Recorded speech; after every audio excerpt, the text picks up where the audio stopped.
Hi everyone! In this video, I'm going to use sublimation with the Cricut Mug Press to create some super fun photo mugs. I think these are going to make wonderful gifts and I'm so excited about them. As usual, you can find links to my Facebook group, product info, discount info, everything you need in the description right under this video.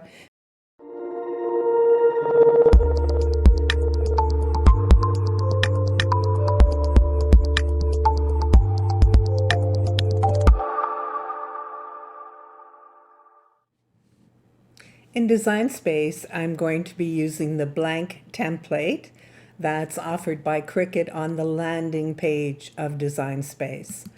So this one is the size you need for a large mug, which is what I'm going to be doing.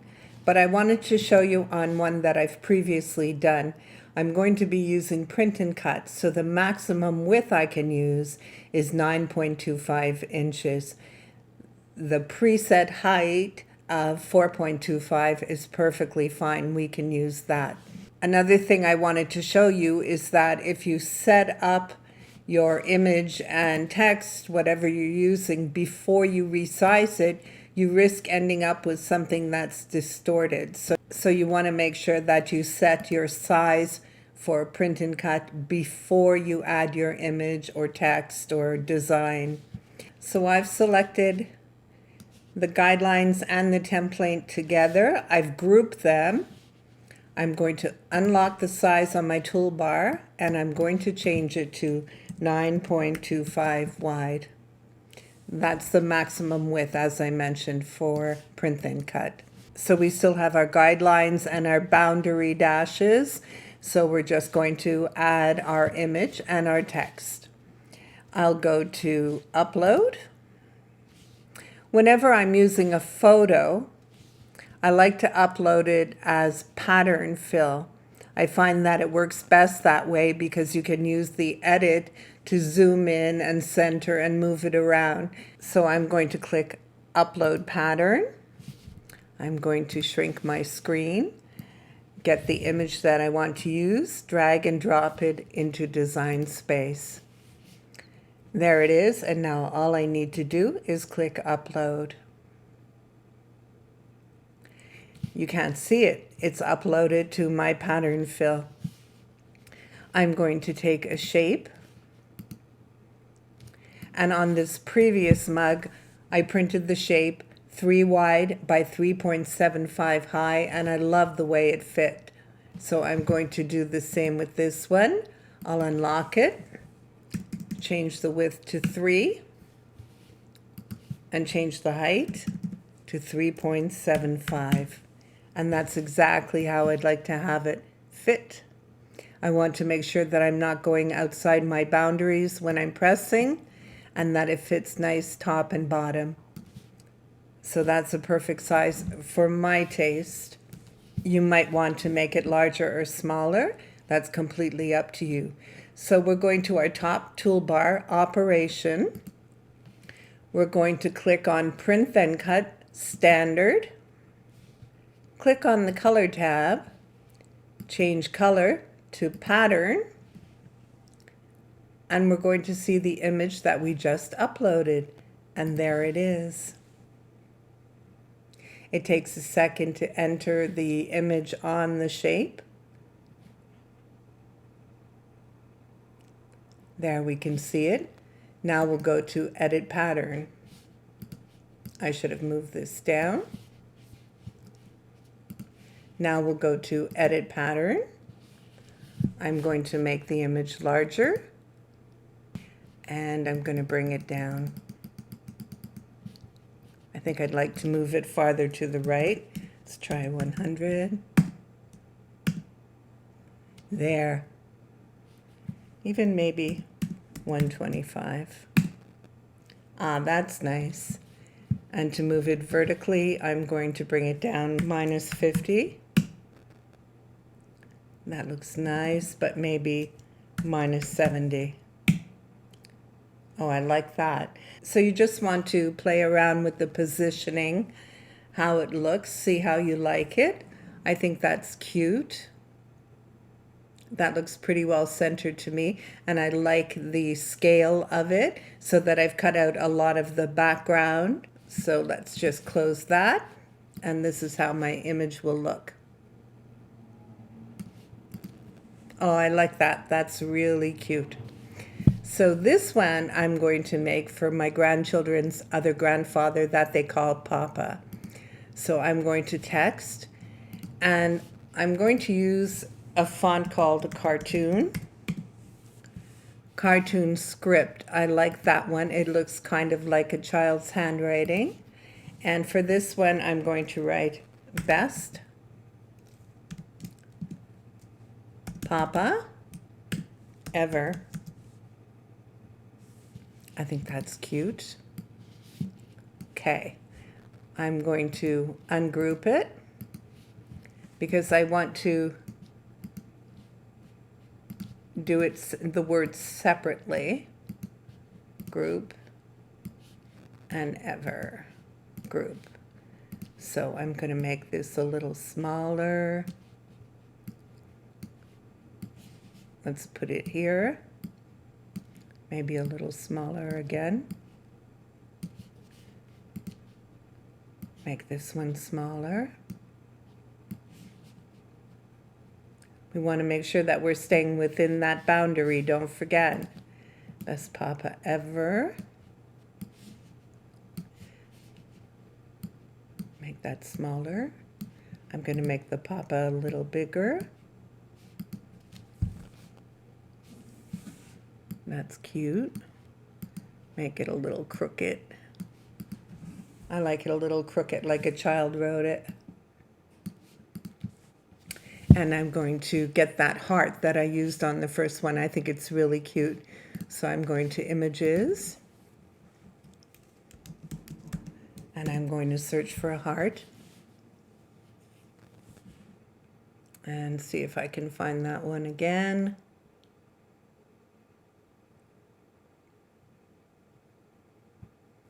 Where are you hiding?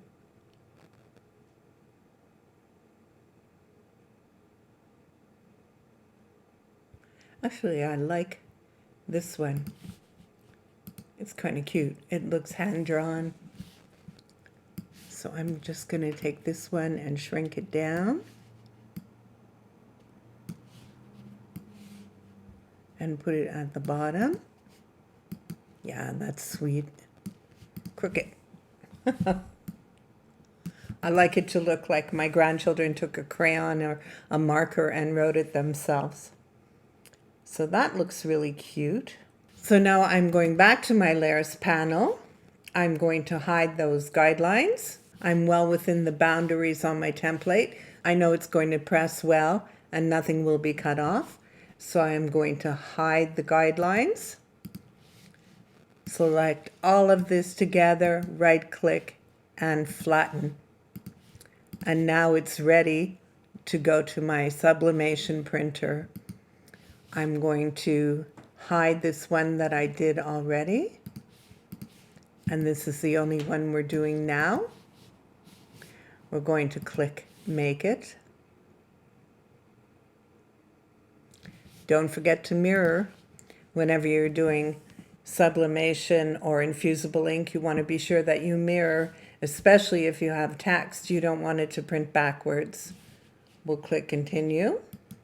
I'm selecting Send to Printer.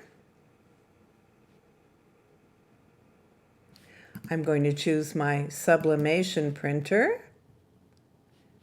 Turn off the bleed. I don't want any bleed on this. And use System Dialog. I'm using the System Dialog so I can choose the right paper and quality for my sublimation printer. We'll choose Print.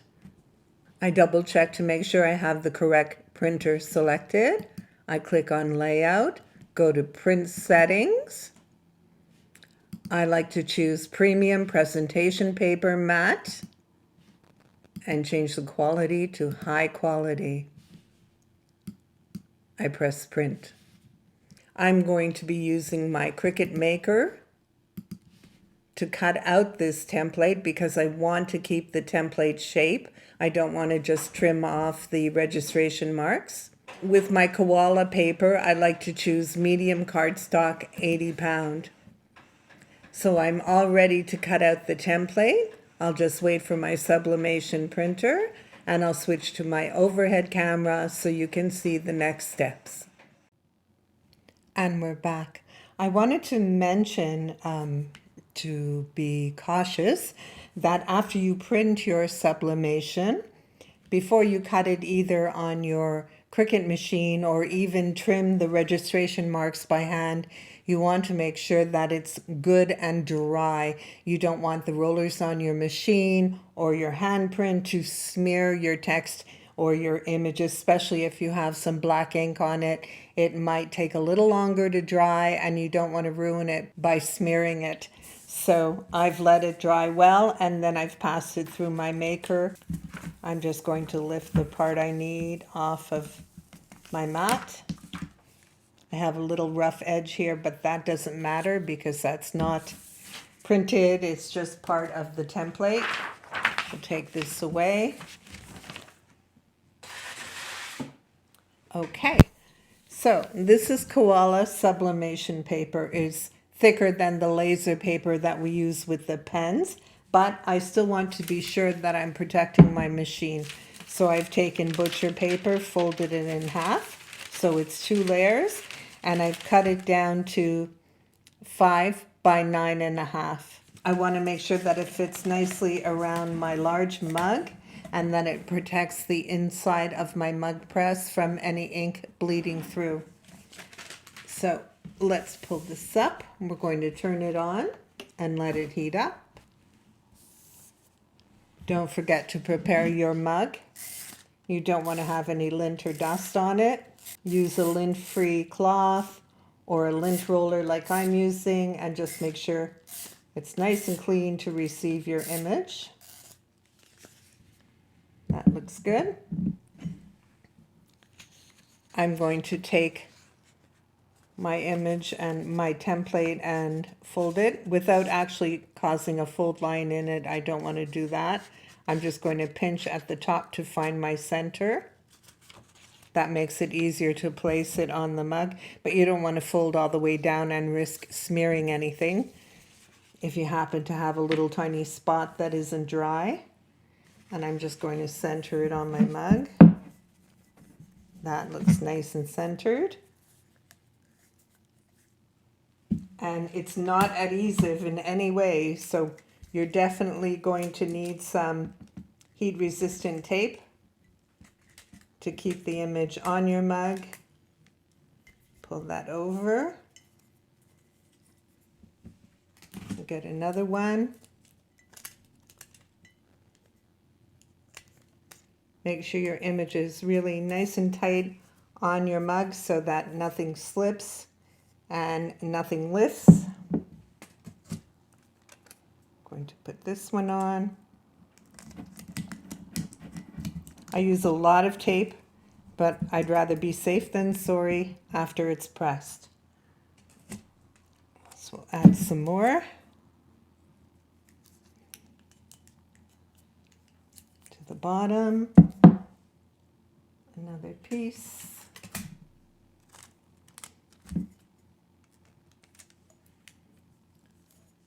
There we go, that's well taped on. It's all straight and nothing's loose.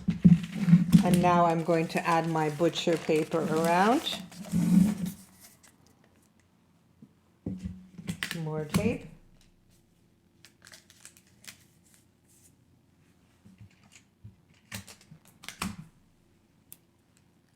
I have one in the middle, we'll put one in the bottom. And I'll add one to the top to make sure everything's secure.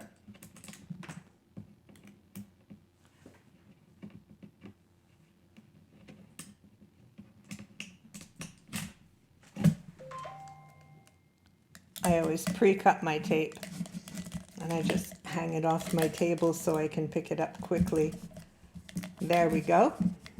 We're just waiting for our mug press to warm up. Okay, we're all set. So we're just going to put our mug press in. Our mug in, I should say, into the mug press. Close the lever. And it's going to take about 5 minutes. You can see the indicator lights. So when it gets to the 5th, you'll know it's done. And you'll also get an audible warning that it's ready to be removed. So I'm going to stop the video here and I'll be back to show you more when it's ready. So we're just about done. You can see the 5th light blinking. It's just about ready. I'm so anxious to see it, but we will have to let it cool before we unwrap it. We don't want to do so too early and cause ghosting, smear the ink, do anything like that. We want it to be perfect. And it's ready. So we're just going to open the lever, lift the mug straight out, and turn off our mug press. So this is going to take about 15 minutes to cool. You absolutely don't want to touch it when it's fresh out of the mug press. It's way too hot. The mug press has heated to 200 Celsius or 392 degrees Fahrenheit. You will burn yourself if you handle the mug now. The handles stay cool, so you can touch the handle. You can see a bit of scorching on the butcher paper, if you can see that. There's a bit of scorching at the top, so that tells you how hot it is. So I'm going to stop the video again, skip ahead to when we can unwrap it because I'm so excited to show you this. And we're back. It's still slightly warm, but I'll be careful removing the paper. We'll take off our butcher paper first.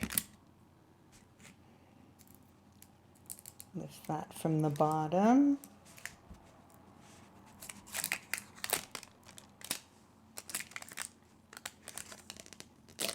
I can't wait to see it. We'll leave that piece alone, I'm tearing it. And this piece, there's our butcher paper.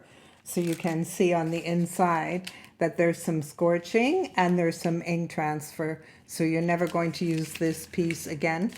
We're just going to toss it.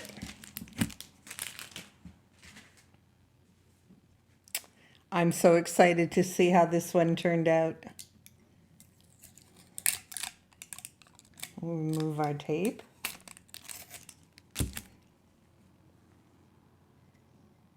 I always use a lot of tape. I want to make sure nothing moves when I put the mug into the press.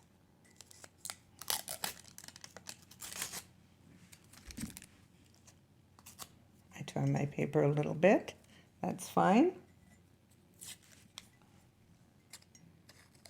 Pull this one off. And the bottom. I'm excited.